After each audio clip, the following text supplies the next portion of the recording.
শুভেচ্ছা, শুভ দুপুর, শুভ সময়। সুপ্রিয় দর্শক, আপনাদের সবাইকে সাদর আমন্ত্রণ জানাচ্ছি চ্যানেল আয়ের পর্দায় সরাসরি চ্যানেল স্টুডিও থেকে আপনাদের প্রিয় আয়োজন ফ্রেশ প্রিমিয়ামটি তারকা কথার আজকের পর্বে। এবং আশা করছি সবাই ভালো আছেন, সুস্থ আছেন এবং সুন্দর রয়েছেন যেখান থেকে যে আমাকে দেখছেন।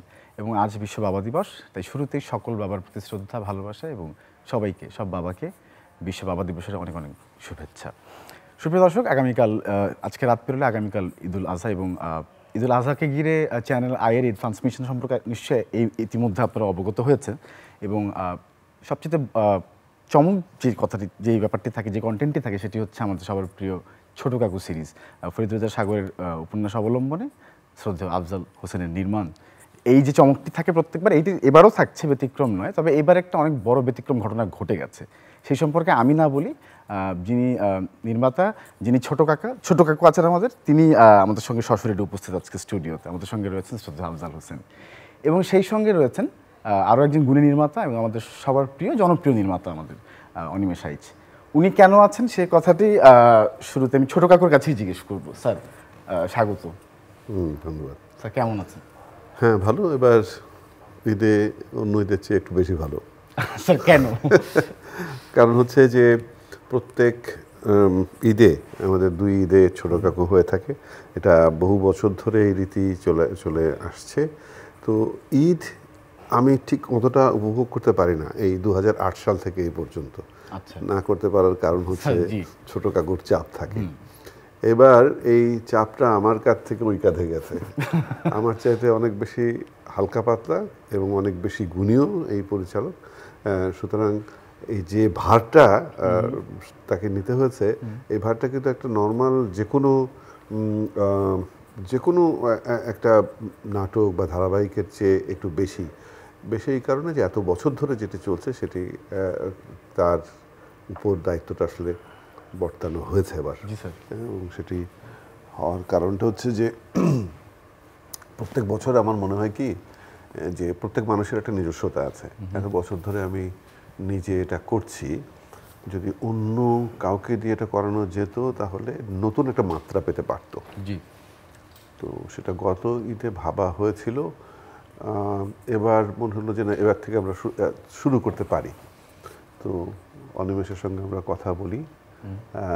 এটা অনিমেষকে ধন্যবাদ জানাই যে অনিমেষ রাজি হয়েছে এটা করবার জন্যে। এবং সেই রাজি হওয়ার কারণে আমি দাবি করতে পারি যে এবারে ছোটো কাকু খুব আলাদা হবে, আর আমি এবার আলাদা করে ঈদ করতে পারবো। স্যার, অবশ্যই।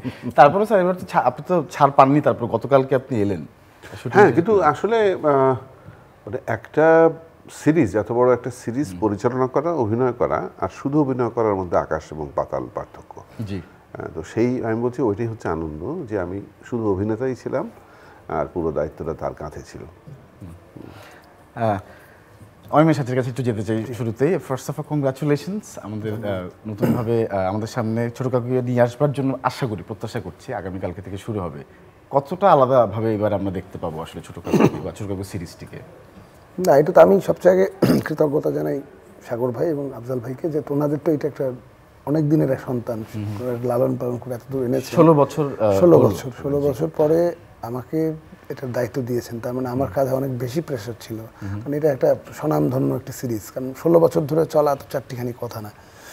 তো সেক্ষেত্রে আমার কাছে মনে হয়েছে যে আমরা চেষ্টা করেছি।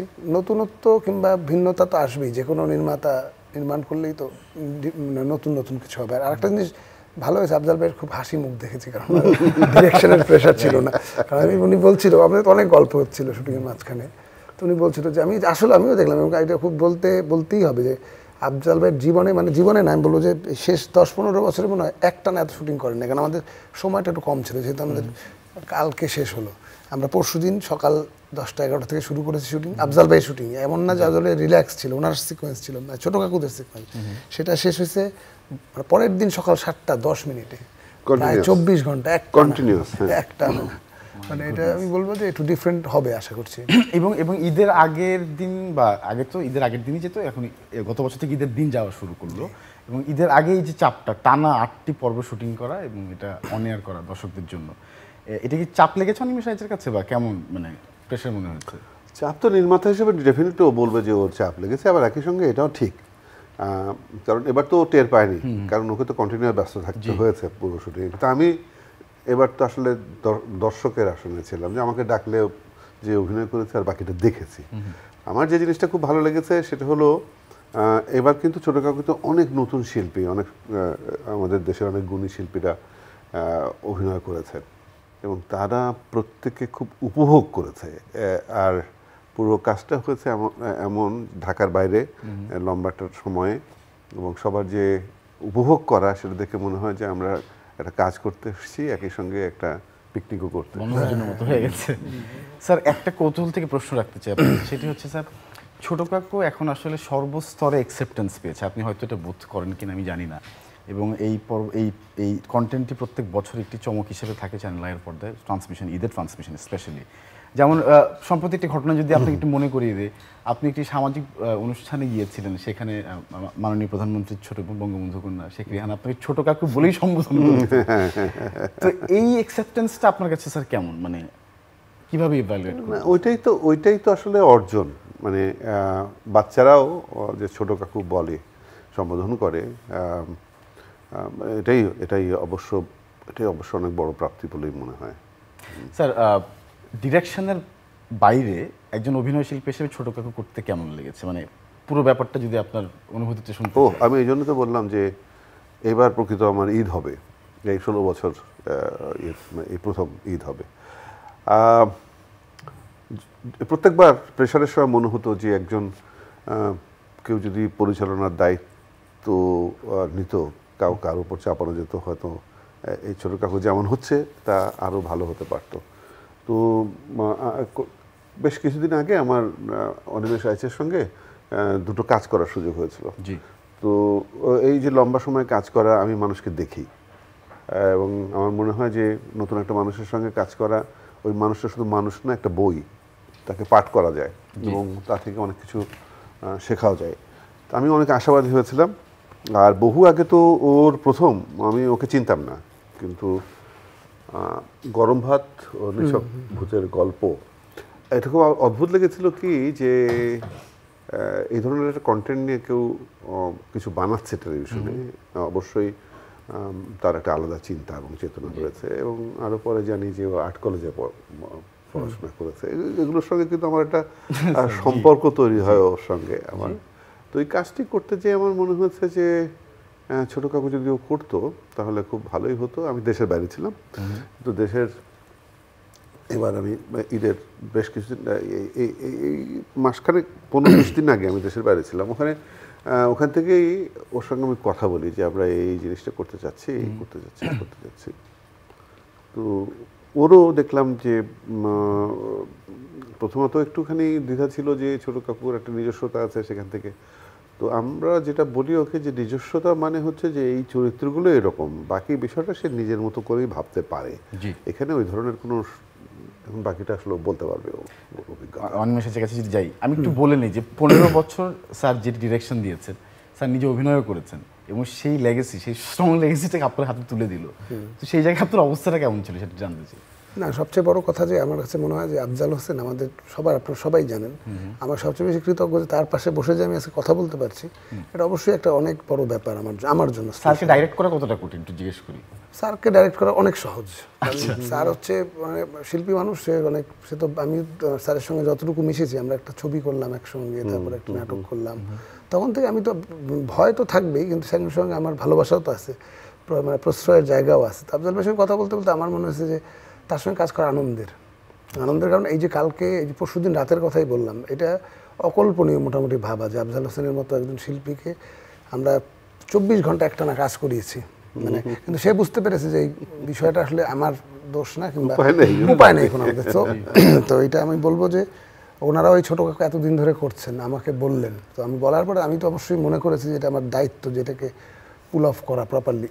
তো সেই জায়গা থেকে আমরা করেছি এবং একটা পর্যায়ে মনে হয়েছে যে কাজটার মধ্যে কোনো গণ্ডগোল তৈরি হয়নি, যে আমরা শিল্পী কলাকুশলী সবাই খুব আনন্দ নিই যে শেষ ভোরে যে আমরা যে প্যাক আপ করলাম 7:10, তারপরে 1 ঘন্টা ফটো সেশন, আজকে সকাল 7:10, গতকাল আফজাল ভাই 1 ঘন্টা ফটো সেশন করলেন, সেখানে লাইট ক্রু থেকে আরম্ভ করে প্রোডাকশনের ছেলে সবাই খুব আনন্দে সানন্দে এসে আফজাল ভাইয়ের ছবি তুলছেন, হাসি মুখে ফেরত যাচ্ছেন। তো এইটা অনেক বড় প্রাপ্তি যেটা আপনার প্রোডাকশনে।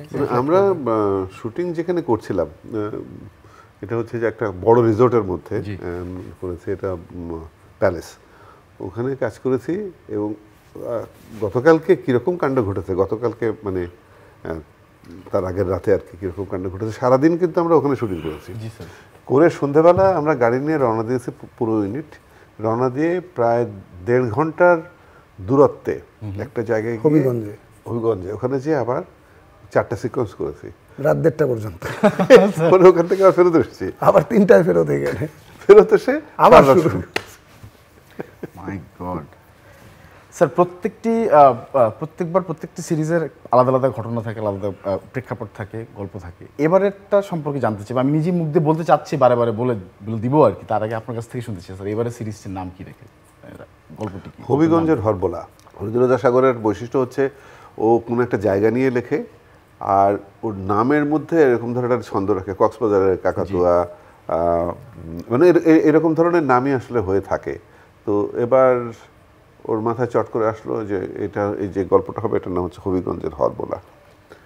আর গল্পের ধরনটাও একটু আলাদা, যেহেতু চিত্রনাট্য নিজেই করেছে এবং ও যে ধরনের কাজ করে, প্রত্যেক মানুষের একটা কাজের ধরন আছে। আমার মনে হয় এই গল্পটা, এবারের গল্পটা ওর কাজ হিসেবে ওর জন্য একটা আরামদায়কও মনে হয়েছে। আমার কাছে মনে হচ্ছে যে হ্যাঁ, ও নিজের মতো করে করতে পেরেছে আমার ধারণা। ও শুধু সময়েরই ছিল, সময়ের চাপ ছিল।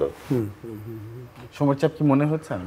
না, এটা তো সত্যিই হয়েছে, যে কারণ গোয়েন্দা গল্প তো অনেক কঠিন। মানে আপনি সাধারণ একটি পারিবারিক গল্প কিংবা একটি রোমান্টিক গল্প কিংবা একটি অন্য গল্পের চাইতে থ্রিলার গোয়েন্দা গল্প এগুলো অনেক জটিল। এবং সেখানে আমাদের আরও বড় চাপ ছিল, যেখানে আমি তো এটা প্রথম করছি, তো আমার স্বাভাবিক যে একটা প্রতিষ্ঠিত ব্র্যান্ড আপনি নতুন করে যদি সেটাকে আলোকিত করতে যান, রং করতে যান, সেটাকে আপনাকে অনেক প্রেশার নিয়ে করতে হবে।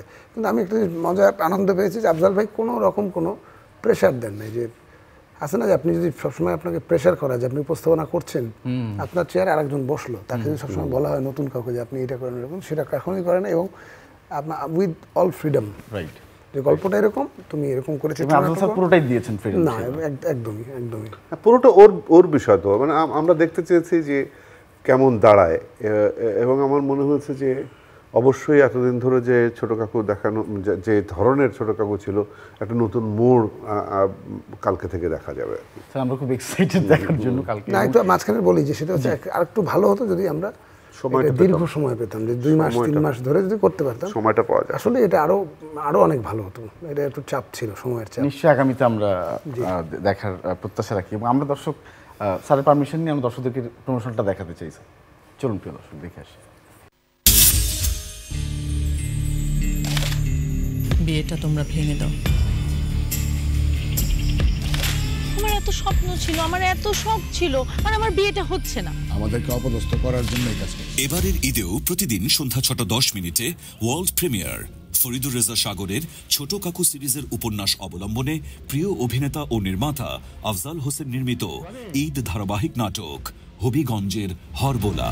ঘটনাটা ঘটলো কখন তাহলে? আচ্ছা, ও কি করেছে আমি কিছুই বুঝতে পারছি না।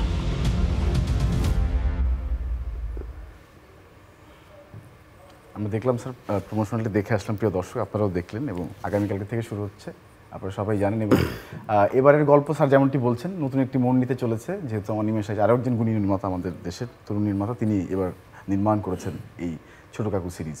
এবং আপনি বলছেন ডিটেকটিভ গল্প বানাতে একটু কষ্টই আছে, একটু কঠিন বরং, এবং সেই সঙ্গে কিন্তু সম্পর্ক স্থাপন, সম্পর্ক লালনের গল্পও বলে এই গল্পটির মধ্যে। তো সব মিলে এবারের এই নির্মাণটি আসলে কি বলবো, আপনি কীভাবে ইভ্যালুয়েট করবেন এই নির্মাণের জায়গাটিতে? যে আপনি তো অনেক কিছু নির্মাণ করেছেন, অনেক ধরনের গল্প আপনি কাজ করেছেন, ছোট কাকু কতটুকু আলাদা আপনার কাছে আসলে, বা কেমন? আমার কাছে এই জন্য আলাদা যে ছোট কাকু তো মানে আমাদের দেশে তো কোনো গোয়েন্দা চরিত্র এখন তো স্ট্যাবলিশ না। সেই 3 গোয়েন্দার পরে, মাসুদ রানার পরে, সেগুলো পর্দায় দেখা যায় না, সেগুলো আসলে বই পুস্তকে ছিল। মানে এটা বাইরে যেমন আছে কিছু পর্দায় দেখা যায়, ফেলুদাকে দেখা গেছে, কিংবা আরও অনেককেই দেখা গেছে, কিংবা তারাশঙ্করের যে গোয়েন্দা চরিত্রটি। তো এইগুলো পরে বাংলাদেশে একমাত্র ছোট কাকু কিন্তু স্ট্যাবলিশ, মানে এটা।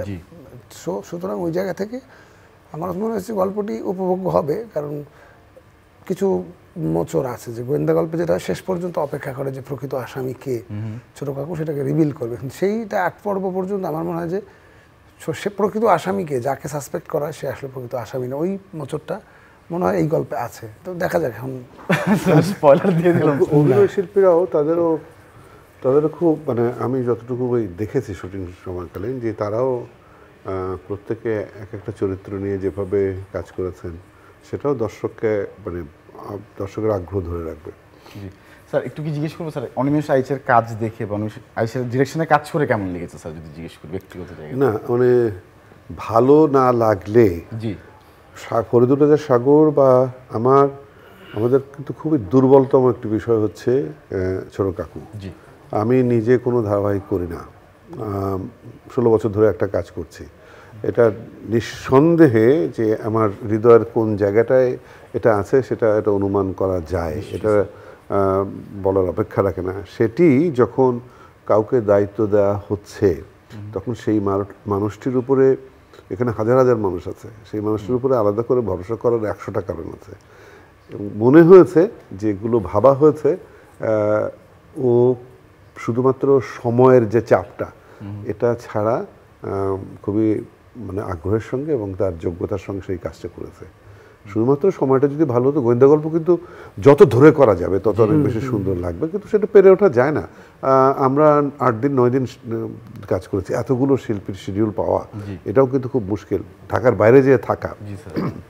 এবং আমি যেটা দেখছিলাম যে ঘটনাগুলো সাজানো হয়েছে খুব সুন্দর করে, পরিচালকের গল্প তো একটা পরিচালক হাতে পেল, তারপর এই যে একটা মানে কাহিনীর যাত্রা, সেটি তো আসলে শুধু পড়া একটা জিনিস আর ক্যামেরা দিয়ে দেখা আর একটা জিনিস, সেটা আমার কাছে মনে হচ্ছে খুব আকর্ষণীয়ভাবে উপস্থাপিত হয়েছে। বাহ স্যার, আরেকটি ব্যাপার হচ্ছে স্যার, সদ্য ফরিদুর রেজা সাগরের 40টি গল্প লেখা হয়েছে এই ছোট কাকুকে নিয়ে। এই জায়গাটি স্যার কিভাবে বলবেন স্যার, 40টি গল্প, গোয়েন্দা গল্প স্যার, উইচ ইজ আমি মনে করি অনেক টাফ একটি ব্যাপার।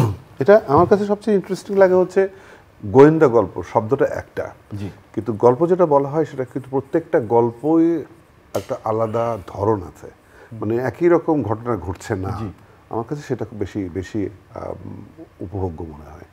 এবং অনিমেষ আইচের কাছে একটা জিনিস জানতে চাওয়া যে আমরা কিন্তু শুধুমাত্র গল্প দেখি না, আমরা বাংলাদেশে অনেক জায়গাও কিন্তু এক্সপ্লোর করি, দেখতে পাই। স্যার খুব ভালো বলতে পারবেন, স্যার নিশ্চয়ই জায়গাগুলো নিজে নির্বাচন করে করে করে আসছেন। নির্বাচনটা তো গল্পের মধ্যেই করা থাকে এবং সেটা বলতে পারবে অনিমেষ যে প্রথম যেটা অনিমেষ করলো সেটা অনিমেষের সুবিধাই পেয়েছে। সুবিধা হচ্ছে এই যে একটা রিসর্টের মধ্যে পুরো কাজটা মোস্ট অফ দ্য শুটিং। এবং এটা আমি আফজাল ভাই, আমি ছোট কাকু দেখিনি তাই না, আগে দেখেছি, কিন্তু মানে এবার বলার পরে মানে একটা দর্শকের চোখ দিয়ে দেখার, আমি যখন নিজে নির্মাণ করবো তখন তো আমাকে আরেকটু স্টাডি করতে হবে। তখন আমি আবার কয়েকটা পর্ব আমি মানে যেহেতু সময় কম ছিল আমি কয়েকটা পর্ব দেখলাম, দেখলাম এটার একটা প্যাটার্ন আছে, এটার নির্দিষ্ট ভঙ্গি আছে। তো তার সঙ্গে আফজাল ভাই আমাকে অনেক ইনফরমেশন দেয়। এবং এই চরিত্র এসএস প্রবালদাকে আমি ফোন করি, যেহেতু আফজাল ভাই আমেরিকায় ছিলেন, টাইমিং মিলছিলেন, আমি প্রবালদাকে ফোন করে ইনসাইট জানতে চাই যে ভাই এইখানে আসলে কী কী ছোট কাকুর কী। তারপরে আমার কাছে মনে হলো যে আমি যতটুকু দেখলাম আমার মতো করে আমি ইমপ্লিমেন্ট করলাম, এবং তাতে মনে হলো যে এটা খুব ইন্টারেস্টিং, শুধুমাত্র ছোটদের জন্য না, এটা আসলে বড়দের জন্য। এবার আমরা করেছি যে আমরা আসলে প্রায় আরো 30 জন শিল্পী, মানে 20 জন প্রধান চরিত্রে, আরো 20 জন, হ্যাঁ 20 জন মানে ভালো চরিত্র, তাদের একদমই ফেলনা না। তার মানে গল্পটা হচ্ছে যে দুটো পরিবারের এখন যেটা হয় ডেস্টিনেশন ওয়েডিং যেটা হয়, তো তার মানে হলো কি ওই আয়োজনটা তো করতে হয়েছে ঢাকার বাইরে গিয়ে, দুটো পরিবার বিয়ে করতে, মানে বিয়ের জন্য ডেস্টিনেশন ওয়েডিং এ যায়, তারপরে রহস্য, তারপরে আমরা কিন্তু গল্পে একটু স্পয়লার পেয়ে গেছি, একটু স্পয়লার দিয়ে দাও, আর বাকি আর বলা যাবে না স্যার।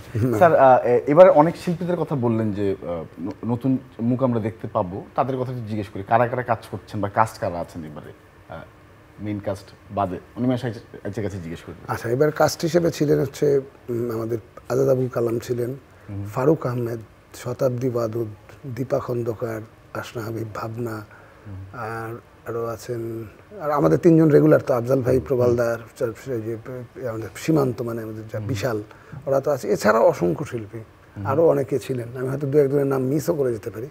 এটা একটা বড় মানে এবার এতটাই ভালো লাগছিল এবং আমি বলছি শুধু আমি তো অভিনয়ের জন্য বসেছিলাম, সুতরাং আমি অনেক কিছু ভাবতে পেরেছি। অন্য সময়গুলোতে আর ভাবতে পারিনি। তো এবার কাজের প্রক্রিয়া, কাজটা যেমন হচ্ছে এটা দেখে মনে হয়েছে যে আমরা এতদিন পর্যন্ত ছোট কাকু শুধু 2 ঈদে আসতো, জি, এবার মনে হয়েছে 2 ঈদ ছাড়াও ছোট কাকু করা সম্ভব, যে পুরো গল্পটা এক বসায় দেখা যায়, এরকম ভাবে হয়তো আমরা কিছু সামনে নিয়ে আসবো। চমৎকার চমৎকার sir, thank you very much. আমরা একটা কথা জানতে পারলাম, এবং যেহেতু তাড়াহুড়ো করে কাজটি করা হয়েছে, যেমনটা অনিমেষ বললেন যে ওইভাবে সময় পেলে আরেকটু তাড়াহুড়ো মানে তার মানে কিন্তু এরকম নয় যে আমি বলতে, ও যেটা বলার চেষ্টা করেছে সেটা হচ্ছে যে গল্পটা ব্যাপ্তি অনেক ইয়ে, সেটা যেভাবে করা দরকার সেটার জন্য সময় লাগে, কিন্তু অতটা সময় তো মানে দেয়া সম্ভব হয় না, সেই অর্থে তাড়াহুড়া। তার মধ্যে এমন নয় যে এটা গোজামিল নেই, না। সীমান্ত তার বোনের গল্প, আমরা সবাই দুটি চরিত্রকে খুব ভালোভাবে চিনি বা জানি। ছোট কাকুর পাশাপাশি দুটি ক্যারেক্টার আমাদের খুব পরিচিত। তাদের সম্পর্কে এবারে যদি জানতে চাই, তাদের এবার শুধু সীমান্তই ছিল, মানে তার যে বোন সঙ্গে থাকে, সেটা যেহেতু আমরা ঢাকার বাইরে যাচ্ছি এবং গল্পটার মধ্যে চরিত্রটা ছিল না এবার, সুতরাং এখন এই গল্পে সেটা পাওয়া যাবে না। এই গল্পে শুধু ওই গোয়েন্দা, ছোট কাকু, তার সীমান্ত আর এসএস আর বাকিরা সবাই হচ্ছে নতুন, কারণ নতুন একটি গল্প, নতুন দুটো পরিবার। মাই গড। আচ্ছা, এইবার একটু জিজ্ঞেস করি, যে কথাটি বলতে চাইছিলাম, যে নিশ্চয়ই মজার কোনো ঘটনা তো নিশ্চয়ই ঘটেছে, যে টানা শুটিং করা হয়েছে। একটা গল্পকে আমাদের কাছে একটু বলবেন, মানে যে কোনো একটা, মানে স্যারের সঙ্গে কাজ করেছেন, স্যারকে ডাইরেক্ট করেছেন, সেখানে ফরিদুর রেজা সাগরের উপন্যাস, সব মিলিয়ে আসলে কোনো না কোনো ঘটনা তো একটা আছে যেটা আজকে বলার মতো হয়তো। মজা তো সারাক্ষণই হচ্ছিল, একটা শুনি, যে কোনো একটা শুনি।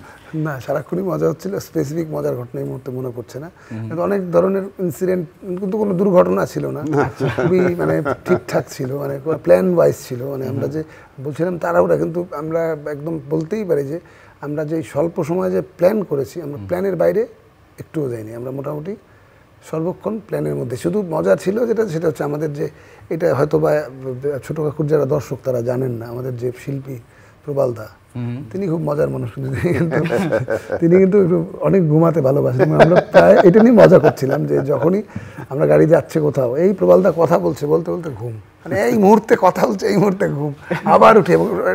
আফজাল ভাই বলছিল যে ওই রাত 3টা 4টা 5টা বছর সে তো প্রায় ঘুমিয়ে যাচ্ছে, পাওয়ার ন্যাপের কথা, পাওয়ার ন্যাপ, সে ঘুমিয়ে যাচ্ছে এবং সে ঠিক সময় ঘুম থেকে উঠেই আবার ঠিক ডায়লগটা দিচ্ছে।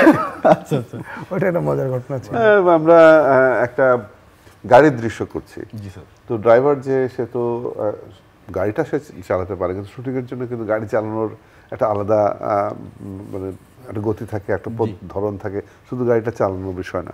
তো একসময় যেহেতু আমাদের সময় কম, তাড়াহুড়োর কথা এই জন্য বলা, যে এইটার জন্য একটা মানুষকে তো প্রস্তুত করা যায় না, ও বসে গেল গাড়িতে, আমি একটা চরিত্র পেয়ে গেলাম, ড্রাইভার বলছে আমি একটা চরিত্র পেয়ে গেলাম। এবং ইন্টারেস্টিং হচ্ছে যে ছোট কাকু, এসএস, সীমান্ত এরা খুব প্রিন্টেড কাপড় পরে, ভাগ্যক্রমে আমারও আজকে প্রিন্টেড কাপড়।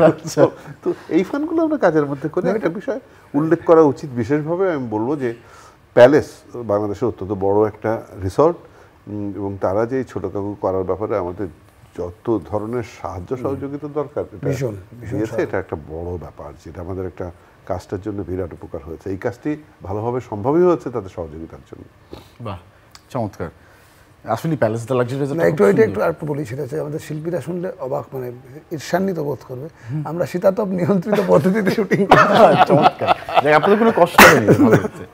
এবং হবিগঞ্জের হরবোলা দেখবার কথা সবাইকে বলতে হবে না আমি জানি, তারপরেও বলছি যে এবারের আয়োজনটি কিন্তু শুরু হচ্ছে আগামীকালকে থেকে, এবং বুঝতেই পারছেন এবারের গল্পটি নতুন একটি মোড় নিয়েছেন, নির্মাতা নিজেই বললেন, এবং শ্রদ্ধা আফজাল হোসেন এখানে বসে আছেন, তিনি এবার অভিনয় করেছেন, এবার তার ঈদটি অনেক স্পেশাল হবে, তিনি নিজেই বলেছেন। তার মানে সব মিলে আসলে খুব চমৎকার একটি। এবার আমি মেকআপ নিয়েছি, এবার আমি চুল আসলেছি।